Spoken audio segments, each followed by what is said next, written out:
Porque la voz del pueblo debe escucharse. Porque el compromiso es con todos los costarricenses. Rolando González y Carlos Roversi, en La Hora que Ortiga. Un programa que saca roncha, crítica, polémica, lo que otros callan.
Buenas noches, tengan ustedes, amigas y amigos. Muchísimas gracias por su sintonía de Radio Monumental, CDR Canal 2 y La Hora que Ortiga. Les saludamos con la gratitud y el cariño de cada noche. Hoy comenzando semana, comenzando diciembre, comenzando el final del año, y agradecidos con Dios y con ustedes porque nos permiten desarrollar este programa. Nos vamos de inmediato con Tiro al Blanco. Usted puede acompañarnos por el 905-222-0000, La Ortiga CR en Twitter, La Hora que Ortiga en Facebook. Tiro al Blanco. Es tiempo de crear polémica. Es tiempo de palabras certeras. Esto es Tiro al Blanco. Vamos por el principio. Bueno, hoy la Asamblea Legislativa estuvo tranquila, ya no había presupuesto, pero se presentaron dos situaciones muy especiales. Bueno, tres situaciones muy especiales. Una, la denuncia que publicó un diario de que un miembro del Comité Ejecutivo de la Unidad Social Cristiana en Limón fue detenido por vínculos presuntos con el narcotráfico. Entonces eso ya creaba un escenario muy intenso, teóricamente. Dos... Pero tal vez en ese tema, Rolando, también es importante agregar que inmediatamente salió el paso don Rodolfo Pisa. Don Rodolfo Pisa... Ahí voy, que... Ah, bueno. Pero para terminar... Bueno, es que queda un segundo tema diferente. Dos, el Frente Amplio se peleó con el gobierno hoy.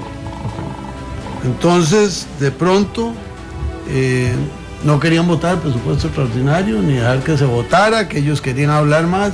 Al final de cuentas, tuvieron que entrar en una transacción. Sospecho que eso tiene que ver con Código Procesal Laboral. Y tres, don Rodolfo Pisa publica una declaración donde descalifica las negociaciones entre el jefe de fracción de la unidad y el gobierno para aprobar el presupuesto, y a cambio de puestos, incluyendo plazas de asesores, y sostiene que eso no debe autorizarlo el partido, no debe mantenerse y que deben devolver las plazas. Y entonces el diputado Jorge Rodríguez pide la palabra y se le fue a la yugular a don Rodolfo Pisa.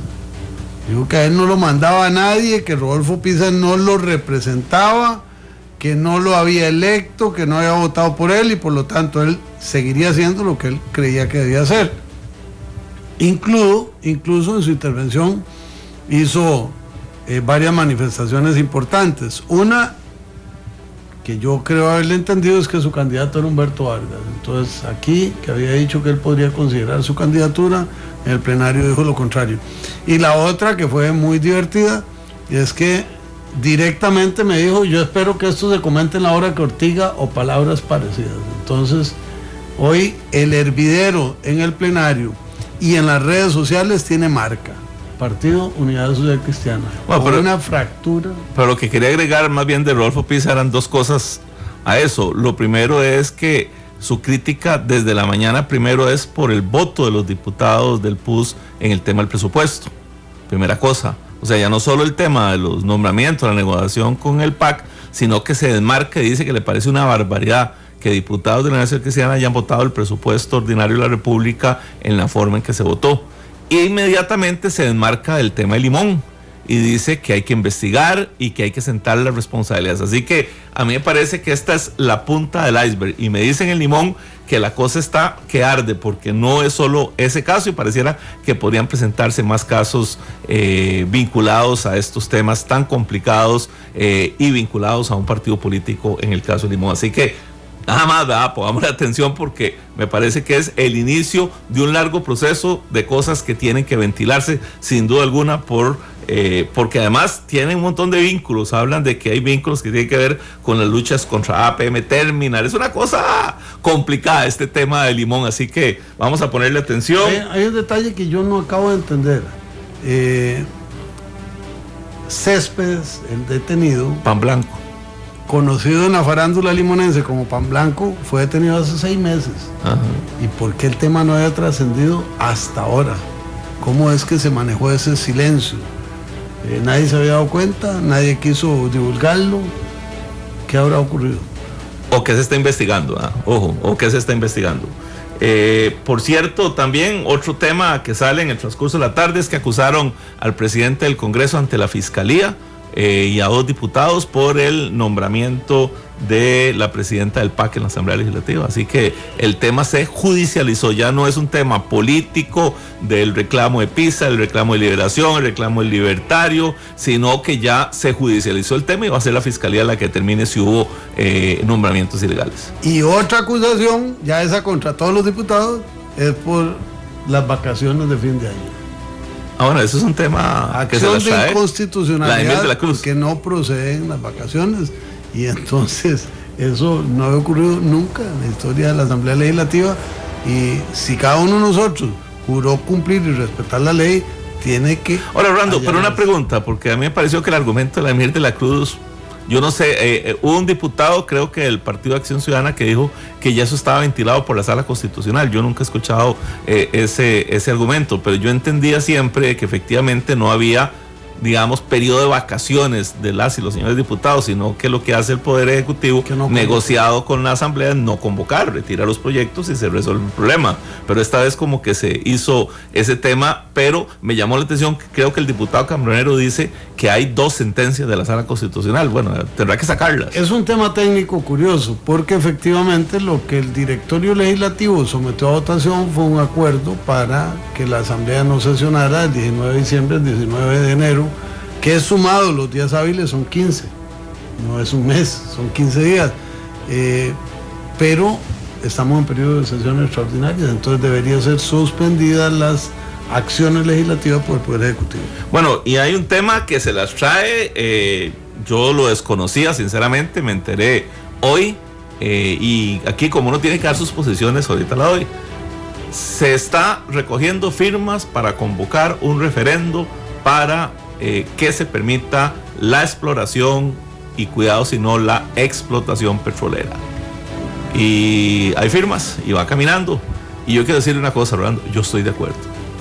O sea, ya veo que se me van a tirar encima ahorita, pero yo estoy de acuerdo. Me parece que es una barbaridad que este país no pueda buscar mecanismos en época de modernización, buscar, la verdad, soluciones claras frente al tema del petróleo, etcétera. Lo hace el régimen sandinista comunista de Nicaragua, lo hacen en Panamá. Esto no es un problema ideológico. Los ambientalistas nicaragüenses no pelean y siendo gente muy cercana al frente sandinista, porque son recursos que tiene el país. Y yo entiendo todo el tema ambientalista, pero me parece que ya es hora de tomar decisiones. Y si queremos hablar de refinerías, si queremos hablar de cuál va a ser el proyecto ambiental dentro de 30 años, perfecto, tenemos que ir trabajándolo, pero la dependencia del petróleo va a durar 20, 25, 30 años, no hay forma. O sea, después iremos a hablar de hidrógeno, iremos a hablar de jatrofa,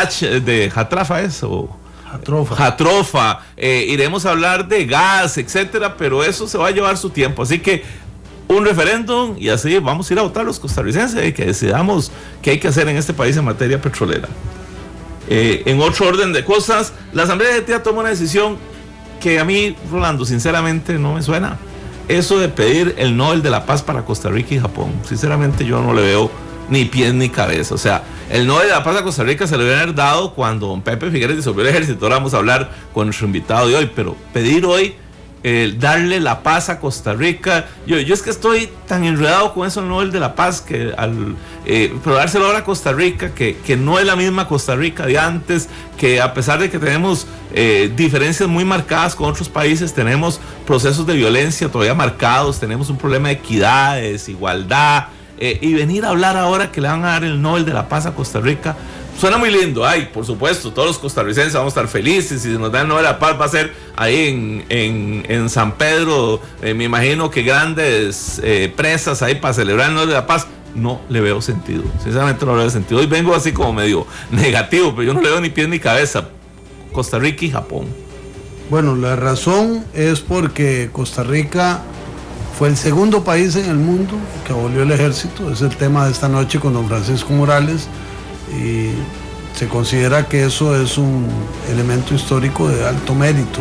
A Japón ya le habían rechazado el Premio Nobel de la Paz por este motivo, ahora van mancomunados. Veremos qué ocurre a partir de la iniciativa de hoy. Tenemos la primera llamada. Buenas noches. ¿Quién nos llama y qué plantea? Buenas noches.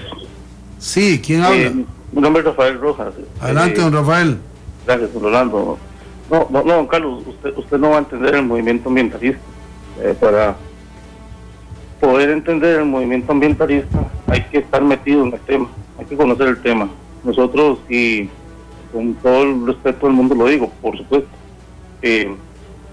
Costa Rica, y la noticia que usted está diciendo, algunas personas, Marlon hoy, lo que yo, están recogiendo firmas para recoger una cuota que se necesita para hacer un referéndum.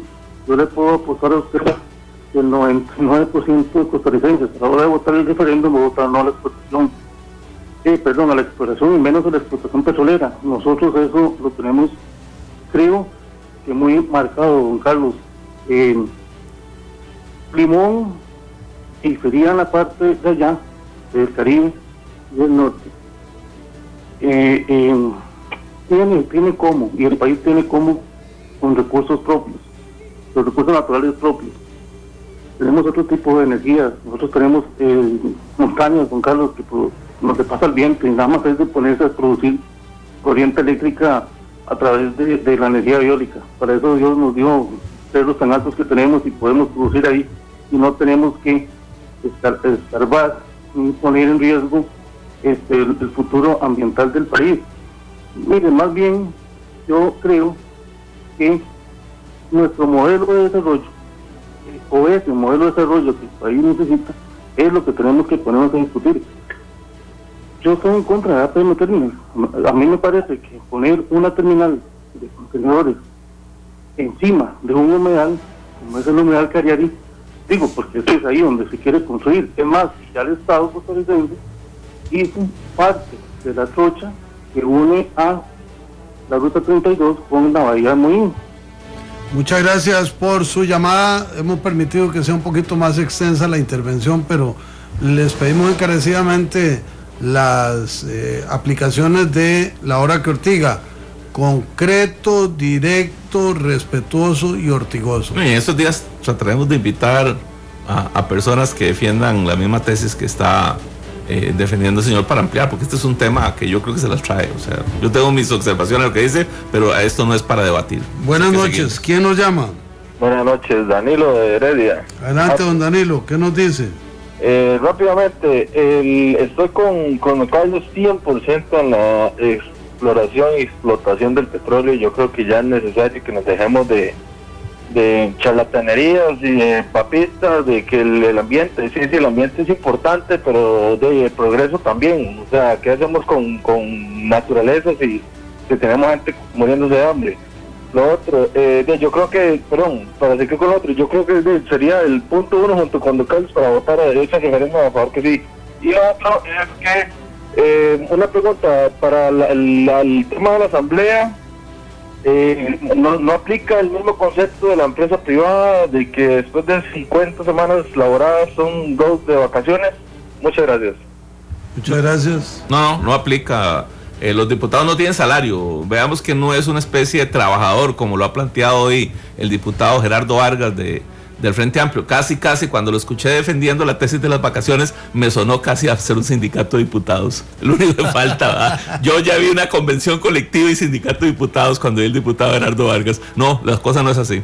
Dice Francisco Javier Murillo que con el estudio del Estado de la Nación se concluye que en Costa Rica se recauda menos impuestos que en países del PIB similar, y que si se compara con países de índice de desarrollo humano similar, todavía la recaudación es muchísimo menor. Buenas noches, ¿quién nos llama y qué plantea? Buenas noches, mis estimados amigos, Manuel Emilio Quiroz y Burgos. Adelante. ¿Cómo está? Bien, gracias. Don Carlos, tuve el placer de tenerlo a usted en el pasado como ex jerarca en el PANI hace muchos años. Bueno, así es, Manuel, un abrazo. Pero bueno, también después de eso ortigamos un buen rato antes de la campaña anterior, y aquí estamos ortigando nuevamente con usted, que dice que está incorporado. Vamos a ver, discrepo con usted y vamos a ver quién le habla, además de un montón de actividades en las que ando metido. El 14, voy a decirle así, el 14 de noviembre del 2008, este cristiano estaba en San Carlos pronunciándose en contra de la minería abierta en Cruzitas. Y obviamente, en el momento que usted decía, o quien decía hacer ese referéndum, tenga lo posible que seré uno de los abanderados en defender en contra de ese referéndum bajo las figuras de la democracia que nos lo permite. Dichosamente tenemos la figura del referéndum que serían los catalanes en ese momento tener, porque también yo estoy con la independencia catalana, por supuesto, pero vamos a lo que venimos. En esta parte de la minería, de la explotación petrolera, no tenemos, lastimosamente, don Carlos, la infraestructura ni la infraestructura ni siquiera mental, ni siquiera política, para poder desarrollar una actividad de explotación petrolera en este país. Y lleva a Amelia Rueda y otros yéndosele encima, pero sin argumentos no se vale. Sería bueno, efectivamente, eso que usted acaba de plantear. No sé, se me ocurre llevar a Freddy Pacheco, que es un ambientalista de primera línea, educador de gran factura, por supuesto, y obviamente gente a favor que sí esté de acuerdo, pero me parece como que no tenemos la estatura ni mental, ni política, ni social para todavía tenemos la capacidad para la explotación personal en este país. Buenas noches. Vieras, Rolando, que yo coincido con él plenamente. O sea, quiero decir que yo no estoy promoviendo el referéndum. Yo digo, yo estoy de acuerdo, pero me parece que usted tiene toda la razón, pero cerrarnos, como alguna gente quiere cerrarse ya a modelos diferentes, a mí me parece que es lo que no se vale. El país tiene que buscar algo que cambie este modelo, Rolando. Es que estamos frenados, hay una cosa que nos tiene parados, una inequidad, una pobreza creciente, no hay forma de que los partidos políticos, de que los gremios, de que logremos avanzar en algo. Aquí hay que romper esquemas. Bueno, vamos a recibir 2 llamadas, y con ello vamos cerrando Tiro al Blanco para entrar con nuestro invitado de esta noche. Buenas noches, ¿quién nos llama? Denis Agüero. Adelante, don Denis, ¿cuál es su planteamiento? Mira, ustedes como diputados no pueden hacer algo para ya terminar esta alcahuetería. Los sindicatos hacen lo que les da la gana, es una minoría, pero nos tiene a todos doblegados. Los ambientalistas igual. Ellos son los que mandan nada más y paran el desarrollo de un país. Yo he visto que se meten mucho cuando hay algo aquí. No los he visto yendo allá a la frontera a defender el ambiente allá. pero ya nosotros ya estamos asqueados, los que no estamos, ahorita, lo bonito es estar en las instituciones o así, o ser ambientalista o estar en un sindicato. ¿Y nosotros qué somos? No podemos hablar nada. Esa gente quiere tener el poder absoluto del país. Esto yo creo que alguien debe parar esto ya. Muchas gracias por su llamada. Dice Rip, el afán petrolero del régimen sandinista más bien es la prueba de una casta política sedienta de dinero más que de energía. El tema Armoa.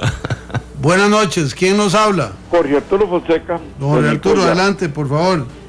Definitivamente, si no queremos petróleo, se lo podemos regalar a los nicaragüenses que lo quieren, pero podemos explotar el gas. El gas no es contaminante y hay en esa zona grandes recursos en el subsuelo de gas, y que eso abarataría los costos y podríamos sacar a muchísimas personas de la pobreza e iniciar el camino del desarrollo tecnológico de Costa Rica. Yo creo que nos lo merecemos. Buenas noches y gracias. Buenas noches, ya nos informan que quien está liderando el referéndum es el ingeniero Carlos Roldán, ya me pasaron el correo, vamos a localizarlo y hablaremos con él de este tremendo tema. Cerramos las llamadas por ahora, termina Carlos y volvemos ya con nuestro invitado. Rápidamente unas cositas. Primero, una procuradora es mal nombrada, va en contra de la ley, es una procuradora de naturalizada costarricense, salvadoreña. La ley establece que no puede ser naturalizado, cosa que me parece un absurdo, porque una persona que tiene muchos años de vivir en el país y me dice que es un excelente profesional, pero bueno, la ley es la ley, entonces ahora hay un recurso para impedir eso, pero en el momento en que fue nombrada estaba en contra de la ley, así que habrá que ponerle atención a este tema. Una vez más se vuelve a anunciar la llegada del Papa, pero dice que en el futuro, ¿verdad? O sea, nosotros cuando estábamos en gobierno nos decían lo mismo, pudimos visitar a su santidad, la presidenta le planteó, o la presidenta Chinchilla en ese momento le planteó también la posibilidad de venir, él dijo que encantado, pero que en futuro, y entonces la prensa hace una gran alaraca. Ahora nuestro embajador ante el Vaticano lo visita, le dice lo mismo que a futuro, y de nuevo se hace el gran escenario de que el Papa viene, ¿verdad? O sea, bueno, ojalá que venga, pero la verdad es que lo vemos un poquito largo. Médicos se organizan, Rolando, para defender sus derechos y sus privilegios, así que esa podría ser la primera huelga en serio que se le viene al gobierno de la República, ¿verdad? O sea, ese tema del desenganche salarial y algunos otros temas me parece que va a ser muy complicado para el gobierno en los primeros meses del próximo año. Y nada más, la izquierda sigue ganando en América Latina. Tabaré Vázquez queda electo presidente y es una izquierda vieja. O sea, Tabaré Vázquez tiene 70 y pico de años y Mujica tenía 70 y pico de años, así que no es un tema de cambio, no es un tema de cambiar las personas por edades. Probablemente en el caso de América Latina es como cambiar el tema por ideologías, por modelos de desarrollo, y no es un tema, pareciera, generacional. Bueno, cerramos Tiro al Blanco, venimos con la buena nota y con Fuego Cruzado. Esto fue Tiro al Blanco, donde decimos las verdades que incomodan a muchos. Hola, ¿qué tal? Les invito a que nos acompañen en el programa La Ortiga. Nosotros cuando hablamos levantamos roncha. Don Rolando González y Robersi han creado este programa justamente para eso, para hablar de temas que la gente hay veces no se atreve a tocar porque levantan roncha. Y a mí me gusta levantar roncha. No se pierda de lunes a viernes a las 9:30 de la noche, La Hora que Ortiga.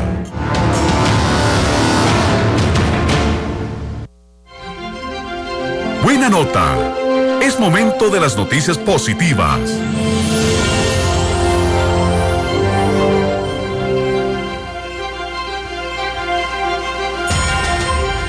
Bueno, en la buena nota de hoy debemos mencionar que el Ministerio de Seguridad dispone de un operativo intenso y extenso a propósito del aguinaldo en la ciudad de San José. Seguro cuando le damos buena nota a esto, alguien puede decir, bueno, ¿y acaso que yo voy a San José? No, es que en el centro de San José se conglomera, se aglomera, se reúne, se junta la más grande cantidad de personas en el periodo navideño de todo el territorio nacional. Entonces, esta acción del Ministerio de Seguridad es afirmativa, es preventiva, es coercitiva, es disuasiva y la consignamos como la buena nota de hoy.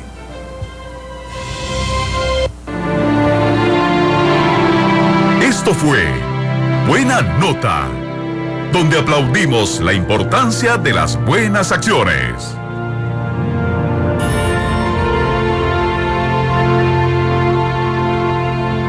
La Secretaría General de UPA Nacional queremos agradecer a don Rolando y a don Carlos la invitación que nos han hecho al programa que conducen La Hora que Ortiga. Recomendamos a nuestros afiliados a escuchar este programa. No se pierda de lunes a viernes a las 9:30 de la noche, La Hora que Ortiga. Fuego Cruzado, la entrevista con la opinión. Esto fue Fuego. Bueno, nos quedaron invertidas las cortinas, pero vamos ya con Fuego Cruzado. Hoy nos acompaña el licenciado Francisco Morales Hernández, abogado, académico, escritor, pensador, soñador, realizador de sueños, exministro de Agricultura, exministro de Trabajo, exdiputado, pero hoy viene en una condición diferente.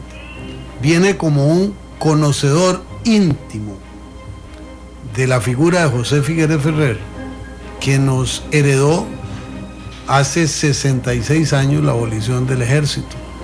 Le pedimos a don Francisco, en medio de los actos conmemorativos de ayer y hoy, que nos regalara un ratito de su tiempo para hablar sobre qué significa esto, qué significa Figueres, quién fue Figueres y qué podemos derivar hacia el futuro con la abolición del ejército. Bienvenido, don Francisco. Muchísimas gracias por acompañarnos en La Hora que Ortiga. Muchas gracias por la invitación y la orden. Bueno, yo no le puedo decir don Francisco, le digo don Chico, porque no hay forma, yo nunca he podido, él lo sabe, pero con todo el respeto y aprecio.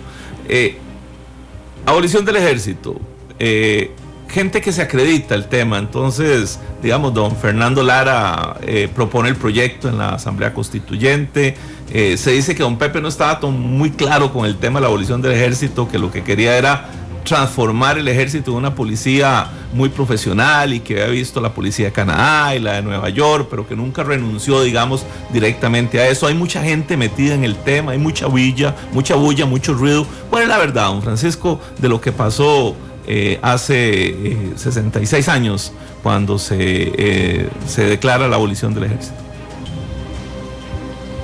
Bueno, la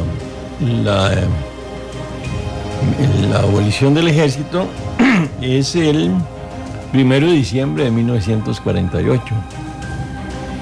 La revolución fue marzo y abril del 48. La constituyente es en el periodo final del 48 y 49.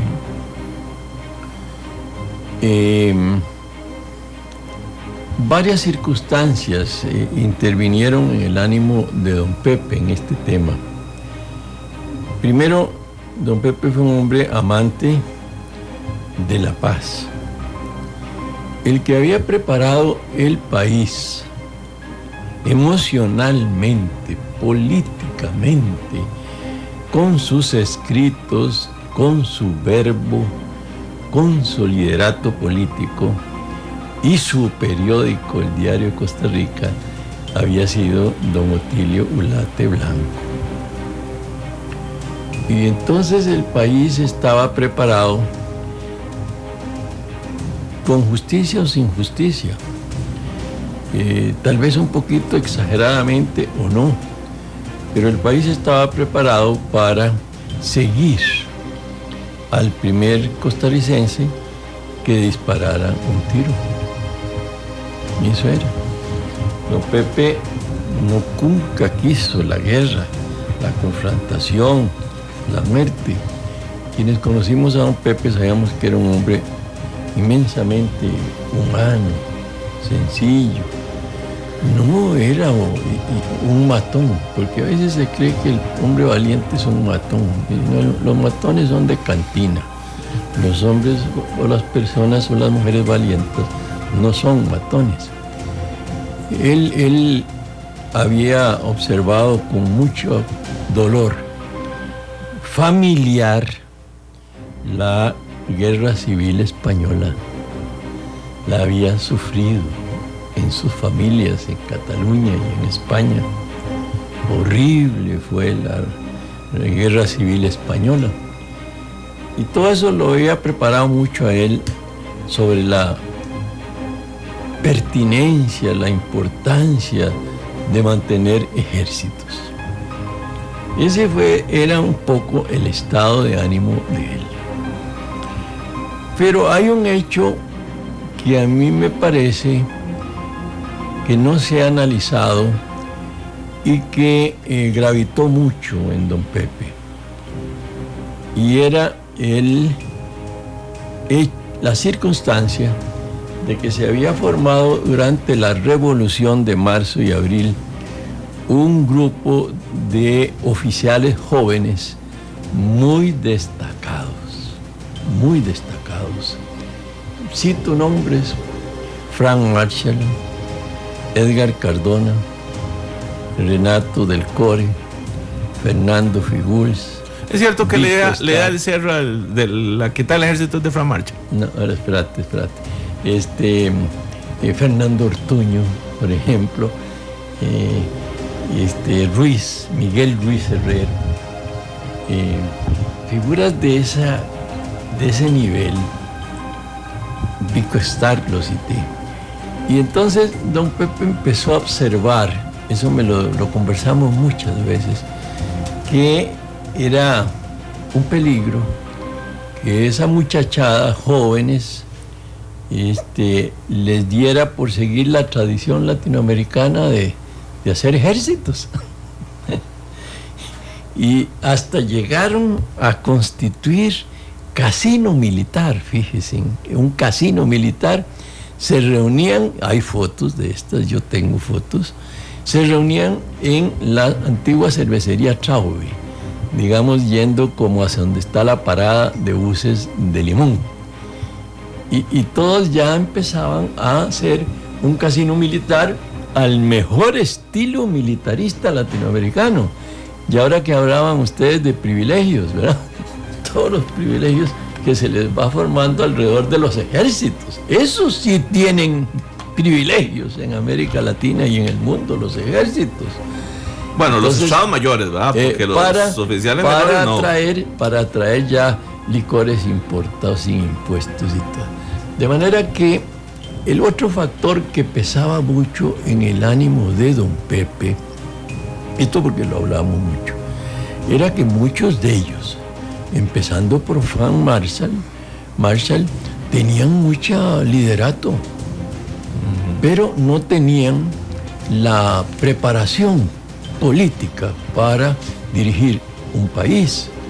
Eran muchachos muy valientes, muy valerosos, buenos guerreros, pero les faltaba formación política, hasta eran muy jóvenes. Y entonces don Pepe empezó a darse cuenta que este juguetito, este muñequito del ejército podría llegar a institucionalizarse en Costa Rica. Y esas fueron razones que pesaron mucho en él para tomar la decisión de la abolición del ejército. ¿Qué tiene de malo no tener ejército? Se lo pongo al revés. No que tiene de bueno, porque todos lo vemos muy bien. En el ejército, los muchachos no van al ejército, no hay riesgo de sus vidas, etcétera, etcétera. Se lo pongo al revés. Alguna gente dice que el no tener ejército en Costa Rica nos hizo más igualiticos y más desordenados, más irrespetuosos, más desobedientes de la autoridad del Estado, más indisciplinados. ¿Es cierto eso? No, yo creo que los ejércitos son todavía una de las vergüenzas de la humanidad. Son una de las instituciones innecesarias en la humanidad, como lo fue en su momento el siervo de la gleba o la esclavitud. o periodos así, porque la defensa de los pueblos la ejercen los pueblos, absolutamente los pueblos, y la responsabilidad moral y ética de sus dirigentes. Observe usted que hoy más que nunca, por la ciencia y la tecnología, las guerras hoy se hacen en la televisión. Es decir, ya a través de drones o a través de dispositivos de aviación se buscan los objetivos sin necesidad de que mueran soldados, pero está muriendo población civil, que es peor. Se está economizando en las muertes de soldados, pero no se está economizando en las muertes de las poblaciones civiles. Otro argumento, a la hora de llegada, pero dígame usted, en eso todos coincidimos, es que en eso todos coincidimos, lo que no hay coincidencia es si el hecho de tener una cultura, por lo menos, donde hay un ejército, no cambia la cultura de un país y les permite ser un poquito más ordenados. Pregunto, porque es una cosa que nos está preguntando alguna gente, entonces la pregunta es esa. El ser disciplinado, ordenado, tolerante, organizado, planificado, eso descansa más en la educación, que se va formando una cultura de ese tipo, no en los ejércitos. El ejército implica a alguien que tiene un poder que es un arma mortífera para imponerse sobre otros, pero déjenme seguir con el argumento. Si ustedes observan ayer y hoy, y sobre todo hoy, ¿de qué valen los ejércitos cuando los pueblos reaccionan y tumban a todos los gobiernos? Son insurrecciones populares. Vea usted lo que está pasando en México, por ejemplo. ¿Qué está pasando en México? No sabemos qué puede pasar cuando son los pueblos los que, cansados ya de la corrupción, del narcotráfico, de todos los vicios, de las impunidades, de la pobreza, porque la pobreza es la gasolina para el incendio, reaccionan. ¿Y qué pueden hacer los ejércitos? Salir huyendo. Los ejércitos, si usted ve en América Latina, son ejércitos de ocupación interna sobre nuestro pueblo. Son ejércitos hechos no para guerras hacia el extranjero, no para disparar hacia afuera, sino para disparar hacia adentro. Estos son razonamientos que me llevan a esta otra conclusión.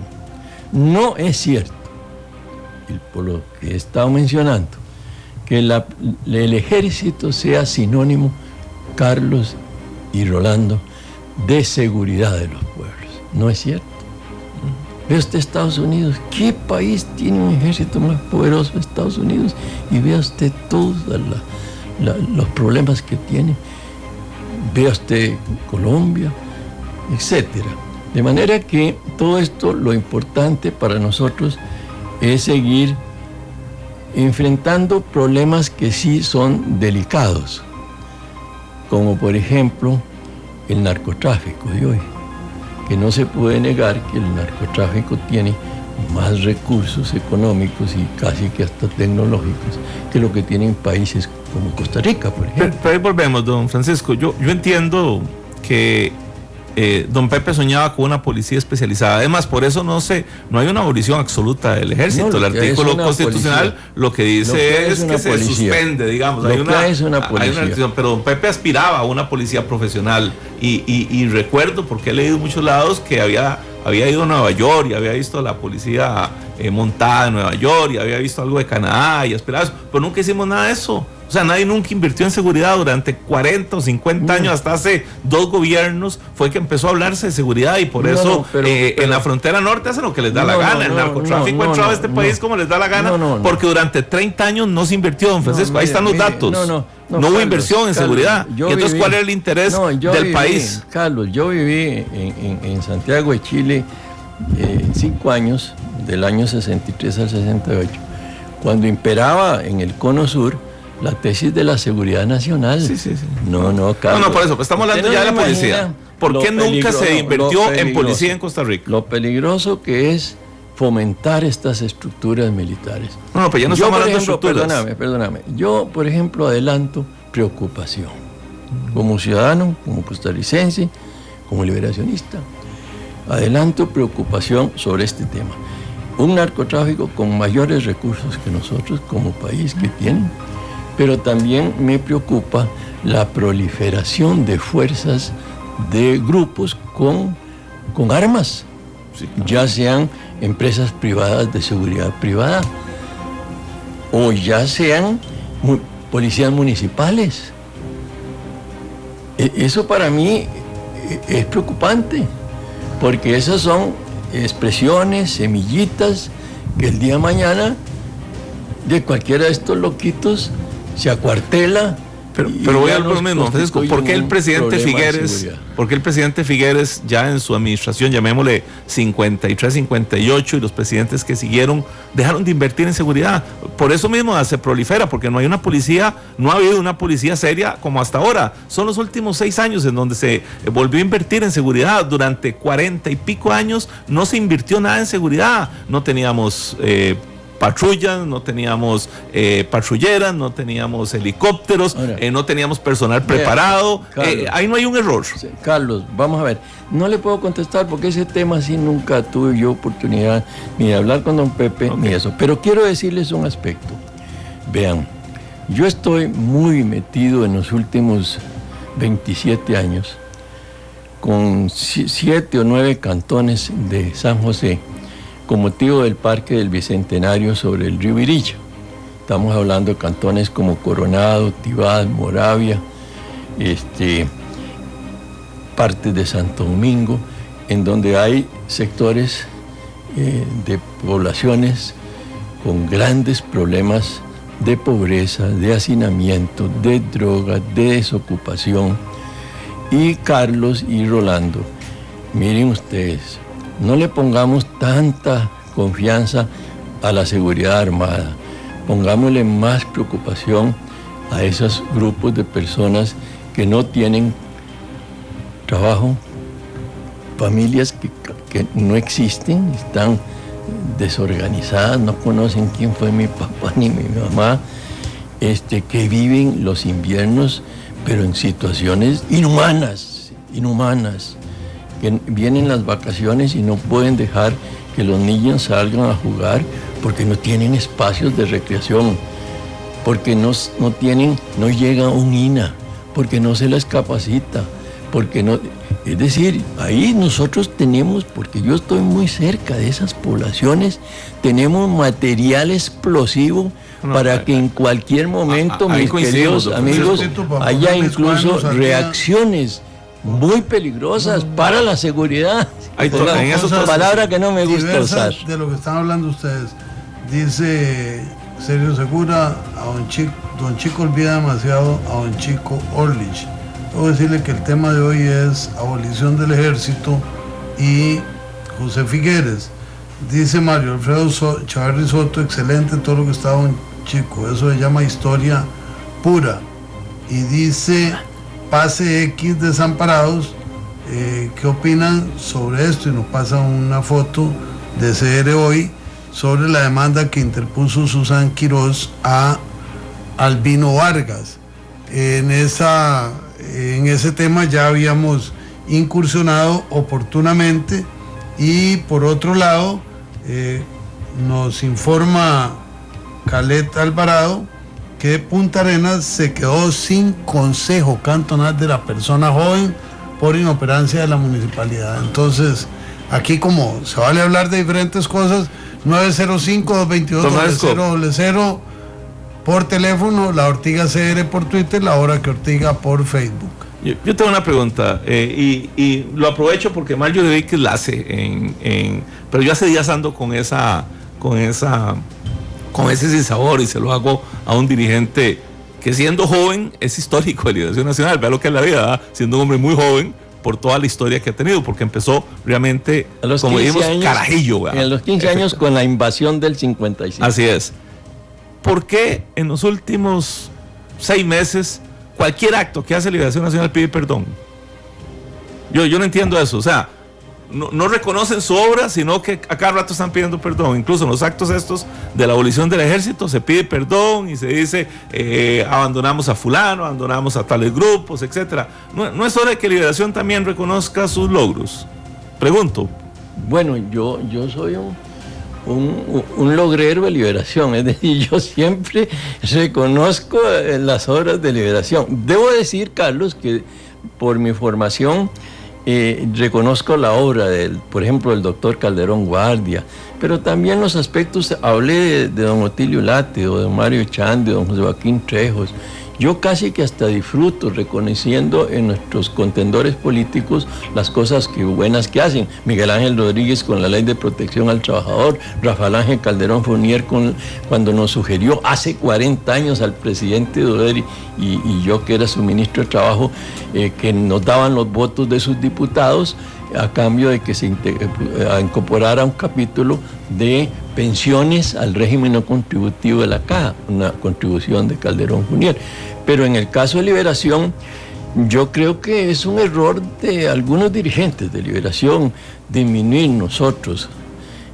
Yo veo que en la Liberación cometemos errores, vicios, defectos serios y graves. Yo mismo los he insistido mucho en volver a los temas éticos, pero es que yo veo que la obra de Liberación es una obra casi no superada ni igualada por los otros grupos políticos, Carlos. Ve usted que yo estoy citando aquí a Miguel Ángel Rodríguez con la Ley de Protección al Trabajador, pero es que toda la obra institucional de este país lleva el sello de Liberación Nacional. Y yo soy de los que sumo, es decir, si usted ve que el gobierno de don Óscar Arias tuvo grandes contribuciones, incorporó al país, al mundo, el esfuerzo que se hizo en pensiones complementarias, tomar decisiones como estas del puerto de Limón, que es una urgencia nacional absolutamente comprobada, como la refinería con los chinos, como la carretera a Caldera, son decisiones valientas. Después viene la presidenta Chinchilla y juega un papel importante en el tema de Nicaragua. Lo hace con habilidad, con destreza, se va a la corte, el canciller juega un papel muy importante, el penalista Castillo. Después viene las redes de cuido, es decir, viene el tema de la seguridad. Sin duda, ha habido un esfuerzo significativo. Todas esas son cosas positivas. Ahora, que nosotros tenemos que hacer rectificaciones. Perdone que les adelanto. Chico, tenemos una llamada. Buenas noches. ¿Quién nos llama? Jorge Arturo Fonseca. Sí. Adelante, por favor. Chico, yo estoy de acuerdo con usted en cuanto a esos grupos marginales. Y pasa una cosa interesantísima aquí en Nicoya. Aquí, en ese sueño de Navidad, Canal 7 le regaló una casa a una gente. Teóricamente, qué bueno que esas personas ya salieron de la pobreza, pero no le dieron el acompañamiento ni la preparación. La gente vendió las cosas de la casa, vendió la casa y ahora están posando y vendiendo droga para sobrevivir. Ese es el cuadro. Engañan al pueblo diciéndole, estamos ayudándolos, pero no le están ayudando en realidad, sino es toda una estructuración para sacar del subdesarrollo a tantísima persona que está viviendo en la pobreza en este momento. Gracias, buenas noches. Muchas gracias. Un minuto y hacemos carambola. Don Manuel Quiroz, de Desamparados, adelante. Nuevamente yo. ¿Qué dice don Manuel? Vamos a ver, en mi biblioteca tengo, con todo el orgullo, 2 biografías de Pepe Figueres. Una de Eduardo Guerrero, salvadoreño, y una de una escritora catalana que vino a hacer un estudio sobre los catalanes en Costa Rica y concretamente sobre Josep María Figueres, que sería el nombre en catalán. En ninguno de esos dos y en los escritos que he leído, porque soy un asiduo lector, no he escuchado una tontería que se dice, y quisiera que me lo explicara el invitado que tienen ahí para cuartear, que se dice que Pepe Figueres abolió el ejército porque obviamente como sabía que posiblemente el partido al que él representaba iba a quedar, que no le devolvieran de su propia medicina y que el ejército no se volviera contra él. Sería bueno e interesante que que se refutara o se aclarara esa posición. Y se lo digo, y les cuento, que me he leído varios tratados sobre Pepe Figueres y cuenta esas bibliografías que tengo en mi biblioteca. Muchas gracias por su llamado, Manuel. Oímos a don Chico. Volvemos al tema original, porque es que yo lo veo a ustedes muy engolosinados hablando de liberación nacional, y a mí me encanta, pero hoy el tema es abolición del ejército. Bueno, para volver un poquito sobre la preocupación de Carlos de adiestrar a una policía, de darle capacitación. Bueno, en el gobierno de don José Figueres de 1970, siendo yo diputado y después ministro de Trabajo de don Pepe, y recuerde que se creó la Guardia Rural. ¿Recuerdan ustedes? Sí, claro. La Guardia Rural, que fue una figura muy al estilo de don Pepe, porque él decía que el policía de nuestros pueblos, de nuestros distritos, de nuestros caseríos, era el que conocía a los vecinos. Sabía quién era pobre, quién no era pobre, quién tenía trabajo, quién no tenía trabajo, quién tenía problemas en la familia, de alcoholismo, de salud. Y entonces él creó la policía de la Guardia Rural. Señalo esto para que vean cómo eran esfuerzos por ir buscando, digamos, una protección a las personas. Después vino y eso se eliminó, la Guardia Rural. Ahora bien, hay un tema que también a mí sí me preocupa, Carlos y Rolando y todos los compañeros. Son las condiciones en que se desenvuelve la fuerza pública. Claro. Precisamente, vuelvo a mi inhumanas. En estos barrios que yo les he dicho a ustedes por 29 años, en que estoy muy cerca, converso con las unidades de la fuerza pública. Y hay que ver, yo no menciono barrios porque no quiero poner un calificativo ahí, pero estos pobres guardias están en una casetilla que es prácticamente de unas latas. Y a horas pasan grupos, no quiero decir delincuentes, pero personas jóvenes o viejos con problemas de drogadicción o con un estado de violencia contra nosotros mismos, contra los demás, contra nosotros, porque ellos sienten que nosotros, esta parte de nuestra sociedad, los estamos aplastando a ellos. Son personas que se sienten aplastadas por nosotros y los agarran a pedradas o en algunos casos van los policías persiguiendo a alguien, un drogadicto, digamos, pero se mete a la casa y ahí desde la casa ellos no pueden entrar, no pueden, si no hay una orden de jueces. Ante que Rolando nos regañe, porque es que nos va a regañar porque dos dispersos, no le contestan al público. Por eso ante que Rolando o sea, ¿a don Pepe le dio miedo mantener el ejército o no? Oigamos a Sergio Segura. ¿Y se arrepintió o no? Porque ya vamos cerrando, nos quedan 3-4 minutos. Don Sergio, bienvenido, adelante. Buenas noches, caballeros. Vamos a ver, puntualizando. Hoy es la disolución del ejército. La abolición se dio con la promulgación de la Constitución de la Segunda República. Don Pepe, el ejército que disolvió fue el que tenía en gobierno en ese momento y se siguió con la manutención del orden público por parte de las fuerzas del Ejército Nacional, de Liberación Nacional, perdón. Vamos a ver, confunden lo que es acción social con lo que es control social. Don Francisco, con todo respeto, yo soy creador de una policía municipal y tengo hartas pruebas psicológicas que no soy un loquito de esos que andan en la calle. Sí me preocupan los más de 45,000 guardias privados, nacionales y extranjeros, que por falta de controles, hartos conocidos con más de 1,000 empresas que escasean los controles, y andan a la libre, ¿verdad? Y son ejércitos privados en algunos casos. Muchas gracias, don Sergio, por su llamada. Tenemos otra llamada y cerramos el círculo de acceso telefónico. ¿Quién nos habla? ¿Aló? Sí, ¿con quién hablo? Sí, muy bien, René Ortega, en carretera. Perdón, ¿usted me le bajaría el volumen a su radio? Sí, claro. Un día de estos les hablaba yo en una forma muy chotera sobre el ejercicio de la política que sean ustedes. ¿Con quién hablo? Vianey Ortega. Adelante, por favor. Sobre los chupamedias que eran, lo dije de una forma chotera. Sí. No conocí chupamedias más grandes que don Beto Cañas, que al final se dio cuenta del vacilón que era Liberación Nacional y lo que al final hizo don Pepe. Don Pepe abolió el ejército por miedo de que se le derrocara.